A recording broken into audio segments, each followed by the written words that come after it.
Well, how much money did he used to make when he did that? Well, not too, how much what? How much money did he make doing that? Well, he never made a barrel, nobody got a barrel of money. Things were a lot cheaper. Well, no, it just, we bought our home, Well, he built this home, didn't he? we bought it. So he built this one. Well, we built it, yeah, Yeah. but we paid the money to build it, Mhm. is what I'm trying to say. And the whole 8 children went nothing but a Catholic school where you paid your tuition, and they all went to Catholic high schools.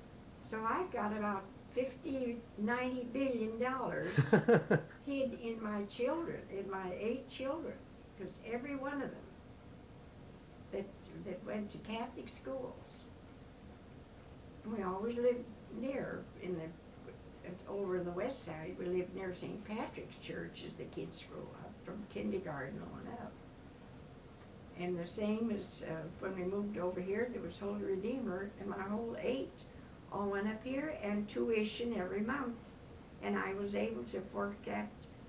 When I think of it now, I'm so proud. Well, how much did things cost back then? Was things like... And if Dad got maybe about 1 month's pay, or twice a month's pay of $395, that's when he'd come home. 1 month?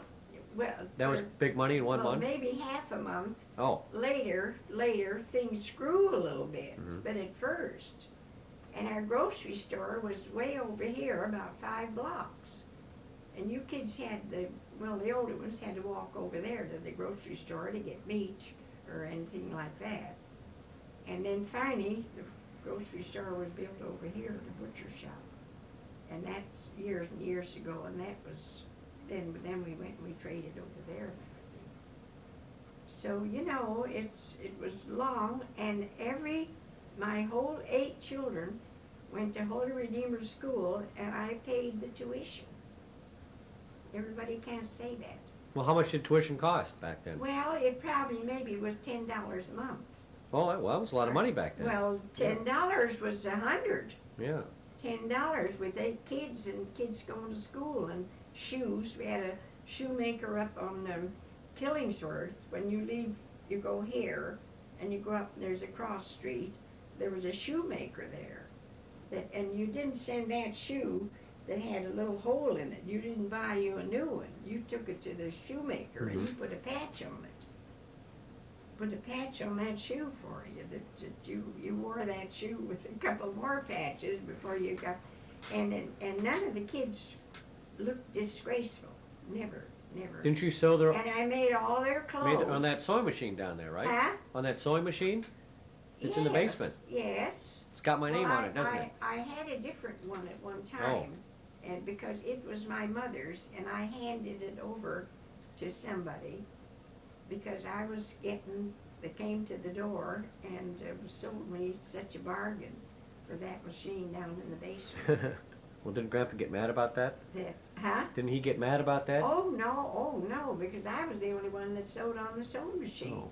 But I made all the kids' clothes, their pants, their vests. I just tell you, I wouldn't trade with only with God. I did everything. I'd go in the kitchen, and Aunt Kate had come over. And for some reason or other, she'd never come in the front door. She'd come around, and she'd knock on the door and scare the wits out of her, because it's black out there at night in the dark. But she would want to be funny. It was Aunt Kate. She's beautiful. Now, who was she? And Aunt Kate was Fred's youngest sister. And Fred was who? But no, we were dear as close. Well, was that Grandpa Harold's sister? Yes. Yeah, Aunt Kate. And she'd walk in, and what I'd be doing would be polishing shoes. She'd say, "My God, May, what the hell? What are you polishing shoes for? These are my kids. And my kids are going to school tomorrow morning with their shoes polished." And of course, there were times when I had Mary Jane and Ann, and then pretty soon I got Billy, and gradually, as the years go on, I got my whole beautiful 8 children that in the whole world, there's nothing like my 8 children. But from the time they were born and everything, but I would polish shoes, and first thing you know, they'd learn to polish their shoes themselves to go to school and everything, you know. We had a shoemaker up on Killingsworth here, and every month I had a bill there, because somebody needed a new sole on this shoe, or new sole on that shoe, and all that. So, you know, I never missed a trick in all my life, and besides that, I had my bridge club, and I sang in the choir. I could sing Latin from the first to the end. I wouldn't trade with anybody but God. I wouldn't trade with anybody that I know, because I never missed a thing. Had my bridge club, there were 12 of us. We took our turns, the 12 would meet here. Next week we'd be at Mrs. Wilkes's, she'd have the 12 over there. And, you know, it's just, I wouldn't trade with anybody in the whole world. Lots of times there wasn't hardly any nickel around. The kids were gonna go to town, and just by the grace of God, I wouldn't have, it was a nickel to go to town. Can you imagine? You couldn't go downtown from here unless you had a nickel in your purse. That's the way it was. And I'd have the one nickel, but I wouldn't have the other. And we look around, and I'll never forget it, because I said to them one day, I said, well, what are we gonna do? I said, listen, go downstairs and look in Dad's old work pants. And he went downstairs. I don't know whether it was Mary Jane or Ann. Go down and look, I said, because you can't walk home from here to St. Mary's or even downtown. And he went down, and my God, to this night, there was a nickel in Dad's pocket. So she come up screaming and yelling the nickel, and she already had the nickel that I had in my hand to give to her for car fare, because car fare was a nickel each way. You didn't go down the streetcar unless you had your nickel. You kids don't know nothing. You kids don't know nothing is all I can say, and it was fun.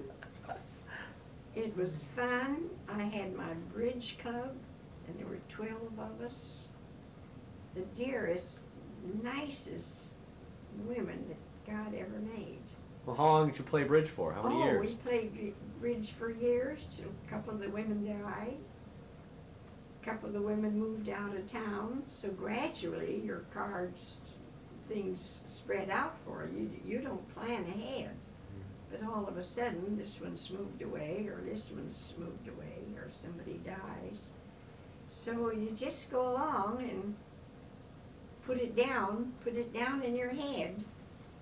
Don't, is that somebody coming here? No, I don't think so. Oh, I thought.